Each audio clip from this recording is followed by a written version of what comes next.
Tea கடை kitchen சொந்தங்களுக்கு வணக்கம். இன்றைக்கி நல்லா மழை நேரத்தில் குடிக்கிற மாதிரி ஒரு சூப்பரான சூப்பு தான் ரெடி பண்ண போகிறோம். சாயந்தர நேரங்களில் இந்த மாதிரி ஒரு சூப் ரெடி பண்ணி சாப்பிடும்போது அப்படியே தொண்டைக்கு இதமாக அவ்வளவு அருமையாக இருக்கும். இன்றைக்கி நம்ம ரெடி பண்ணுற இந்த சூப்போட அளவு பார்த்திங்கன்னா ஒரு 10 பேர் சாப்பிட்ற மாதிரி ரெடி பண்ணியிருக்கிறோம். நீங்கள் உங்கள் வீட்டில் எத்தனை பேர் இருக்கீங்களோ அதுக்கு தகுந்த மாதிரி கனெக்ட் பண்ணி ரெடி பண்ணிக்கோங்க. வணக்கம். நீங்கள் நம்ம டீ கடை கிச்சனில் சத்தான ரெஸ்டாரண்ட் ஸ்டைலு வெஜிடபிள் சூப்பு தான் பார்க்க போகிறோம். அதுக்கு நம்ம இப்போ ஒரு குக்கர் அடுப்பில் வச்சுருக்கோம். 2 டீஸ்பூனு நெய் இல்லைன்னா பட்ரு எதுனாலும் சேர்த்துக்காங்க. நான் நெய் சேர்த்துருக்கேன். நெய் நல்லா உருகி வரட்டும்.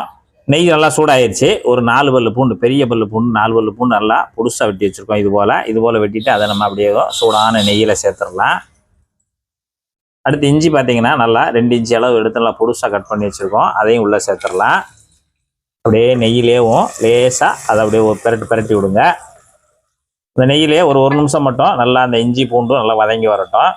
நல்லா வதங்கி வந்த உடனே ஒரே ஒரு வெங்காயம் தான், கிட்டத்தட்ட ஒரு 50 கிராம் இருக்கும். அந்த 50 கிராம் வெங்காயத்தை நல்லா பொடுசாக வெட்டி வச்சுருக்கோம். அதையும் நம்ம உள்ளே சேர்த்துக்கலாம். கேரட்டு ஒரு 50 கிராம் நல்லா கழுவிட்டு நல்லா இந்த மாதிரி சின்ன சின்ன பீஸுகளாக கட் பண்ணி வச்சுருக்கோம். அதையும் நம்ம உள்ளே சேர்த்துக்கலாம். பார்த்தீங்கன்னா பச்சை பட்டாணி நான் காஞ்ச பட்டாணியை தான் ஊற வச்சுருக்கேன். ஒரு 50 கிராம் வச்சுருக்கேன். அதையும் நம்ம உள்ளே சேர்த்துக்கலாம். நீங்கள் பச்சை பட்டாணி தோலோடு கிடைச்சதுன்னா அதை உரிச்சிட்டு கூட ஒரு 50 கிராம் இல்லைன்னா 100 கிராம் கூட சேர்த்துக்கலாம்.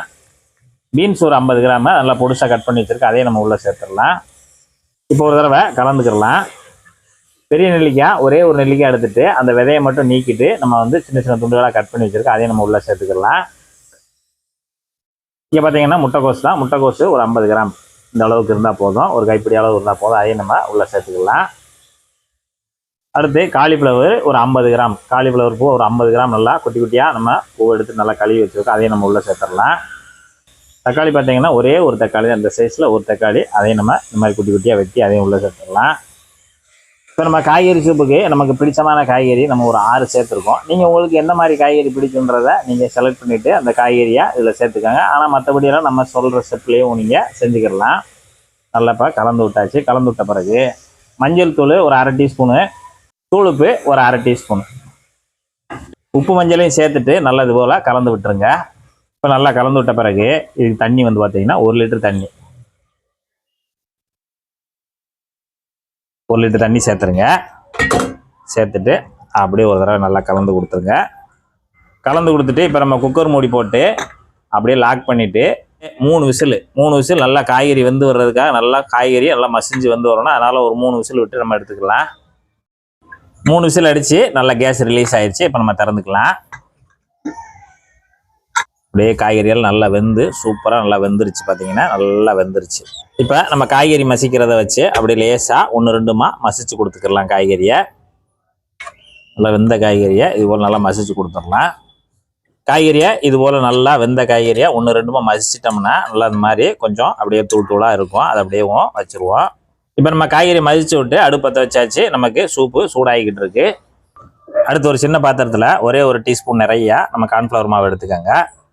இதில் ஒரு 1/4 லிட்டர் தண்ணி ஊற்றுங்க. இந்த 1/4 லிட்டர் தண்ணியில் கார்ன்ஃப்ளவர் மாவை நல்லா கட்டி இல்லாமல் கரைச்சிருங்க. தண்ணியாக கரைச்சிருங்க. இப்போ நம்ம கரைச்சி வச்ச அந்த கார்ன்ஃப்ளவர் மாவை அப்படியே எடுத்துகிட்டு வந்து இப்போ நம்ம சூப்பு கொதிச்சிட்டு இருக்க சூப்பில் அப்படியே கலந்து விட்டுக்கிட்டே ஊற்றுங்க. கொஞ்சம் கொஞ்சமாக ஊற்றுங்க. கலந்து விடுறதை நிப்பாட்டிடாதீங்க. கலந்து விட்டுக்கிட்டே ஊற்றிக்கிட்டே இருங்க. இப்போ நம்ம கலந்து விடும்போது நம்ம கார்ன்ஃப்ளவர் மாவு நம்ம கொஞ்சம் திக்காகி வரும். ரொம்பையும் சேர்த்துற வேண்டாம். கார்ன்ஃப்ளவர் மாவு சும்மா நம்ம ஒரு ரெஸ்டாரண்ட் ஸ்டைலில் கொஞ்சம் லேசாக அப்படி குழப்போடு இருக்குன்றதுக்காக தான் நம்ம சேர்த்துருக்கோம். நீங்கள் வேணும்னா சேர்த்துக்கலாம், இல்லைன்னா கூட அதை தவிர்த்துக்கலாம். இப்போ நல்லா கிண்டி கொடுத்துக்கிட்டே இருங்க. ஏன்னா நமக்கு அங்கே சூடாக அந்த கார்ன்ஃப்ளவர் மாவு நமக்கு கொஞ்சம் திக்காகி வரும். அப்போ நம்ம கிண்டாமல் விட்டுட்டோம்னா கீழே போய் நமக்கு கெட்டியாகி அல்வா மாதிரி ஆயிரும். அந்த மாதிரி ஆக விட்டுறக்கூடாது. இப்போ நம்ம சூப்பில் கார்ன்ஃப்ளவர் மாவை கரைச்சி ஊற்றி ஒரு 5 நிமிஷம் நம்ம கொதிக்க விட்டோம். நம்ம கொதிக்க விட்டுட்டு நல்லா பார்த்தீங்கன்னா நமக்கு அந்த தண்ணியாக இருந்தது இந்த அளவுக்கு நல்லா திக்காக இருக்கணும். அப்படின்னா தான் நமக்கு சூப் எடுத்து குடிக்கிறதுக்கு நல்லாயிருக்கும். ரொம்பவும் திக்காக இருந்துச்சுன்னா நமக்கு அது ரொம்ப ஒரு மாதிரி குழன்னு இருக்கும். அந்த அளவுக்கு விட வேண்டாம். இந்த மாதிரி இருந்தால் தான் நல்லாயிருக்கும்.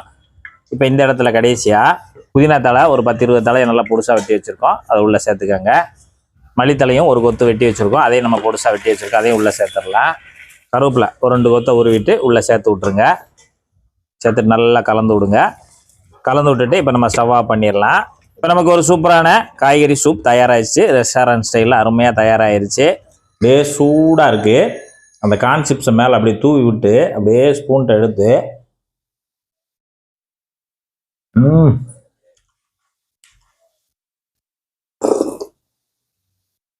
சூப்பரா இருக்கு. அப்படியே எல்லாருக்கும் இந்த மாதிரி கிணத்துல ஊத்தி கொடுத்தீங்கன்னா நல்லா உச்சி கொட்டி உறிஞ்சு உறிஞ்சு குடிப்பாங்க. நல்லா அருமையா இருக்கு. நீங்களும் இதே போல ஒரு சூப்பரான சூப் செய்து வீட்டுல சாப்பிட்டு பார்த்துட்டு எப்படி வந்ததுன்றதை கமெண்ட்ல சொல்லுங்க. நன்றி, வணக்கம்.